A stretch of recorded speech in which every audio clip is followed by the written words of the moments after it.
అల్లూరి సీతారామరాజు జిల్లా రంపచోడవరానికి చెందిన 49 సంవత్సరాల చొల్ల లచ్చిరెడ్డికి ప్రమాదవశాత్తు బాణం ఛాతీలోకి దిగి అపస్మారక స్థితిలో మే 29వ తేదీన కాకినాడ జీజీహెచ్ లో అడ్మిట్ అయ్యారు అని అసిస్టెంట్ ప్రొఫెసర్ మదన్ బృందం ఈ ఆపరేషన్ చేశారు అని కాకినాడ జీజీహెచ్ సూపరింటెండెంట్ లావణ్య తెలిపారు. ఈ సందర్భంగా డాక్టర్ మదన్ మాట్లాడుతూ సూపరింటెండెంట్ ఆదేశాల మేరకు వివిధ విభాగాల వైద్యులు బృందం కలిసికట్టుగా చేసినందువల్లనే ఈ ఆపరేషన్ సక్సెస్ అయింది అని, సమన్వయంతో చేస్తే ఇలాగే కొనసాగాలి అని ఆకాంక్షించారు.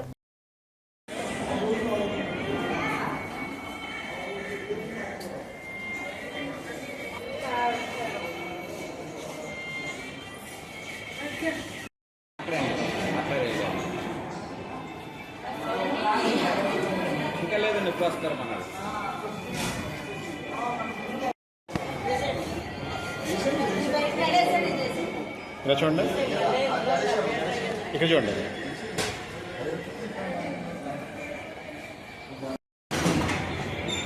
నాగరనేనా? అవును సార్.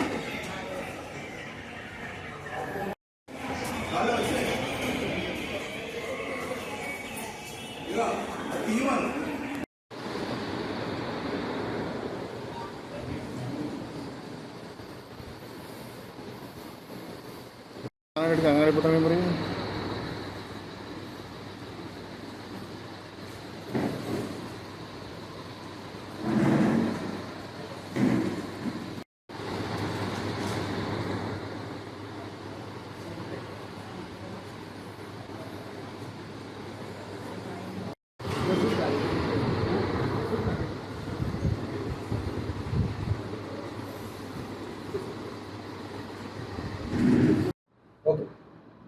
అందరికీ నమస్కారం.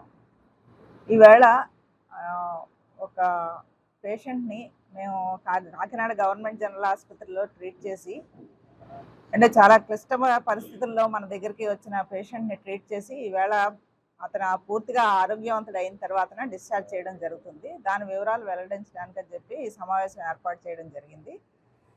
ఒక 49 సంవత్సరాల వ్యక్తి రంపచోడవరం నుంచి మే 29వ తారీఖు గవర్నమెంట్ జనరల్ ఆసుపత్రికి రాత్రి సమయంలో వచ్చున్నారు. బాణం దాడిలో గాయపడ్డారు. సో ఆ బాణం యాక్సిడెంటల్గా ఏంటి అంటే భుజం మీద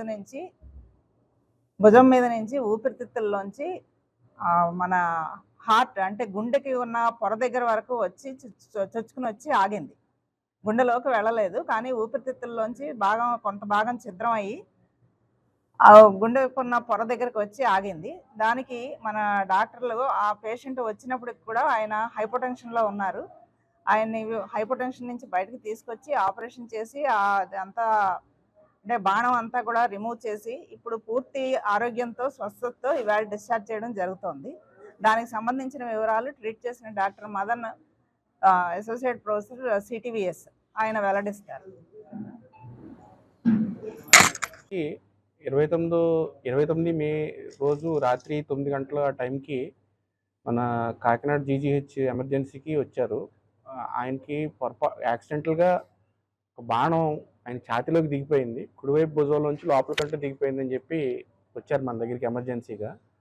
వెంటనే పేషెంట్ వచ్చినప్పుడు కొంచెం బీపీ అది తక్కువ ఉండడం వల్ల ఆయన్ని రిసెసిటేషన్ అది చేసిన తర్వాత బీపీ స్టేబుల్ అయిన తర్వాత సిటీ స్కాన్ అవి చేసుకున్న తర్వాత ఇమీడియట్గా అర్ధరాత్రే 12:30 టైంకి ఆపరేషన్ తరలించి మత్తు డాక్టర్ గారు అందరి సహకారంతో doctor Madan, doctor Kiran, doctor Pratap, doctor Naresh general surgeon వీళ్ళందరి సహకారంతో ఇమీడియట్గా ఆపరేషన్ తీసుకుని పేషెంట్స్ డిస్కవరీని ఎక్స్ప్లెయిన్ చేసిన తర్వాత థొరకోటమీ అనే ఆపరేషన్ చేసి మేజర్ ఆపరేషను ఆ బాణం అది తొలగించి ఏదైతే లంగ్ కొంత ఇంజరీ అయిందో అదంతా రిపేర్ చేశాము.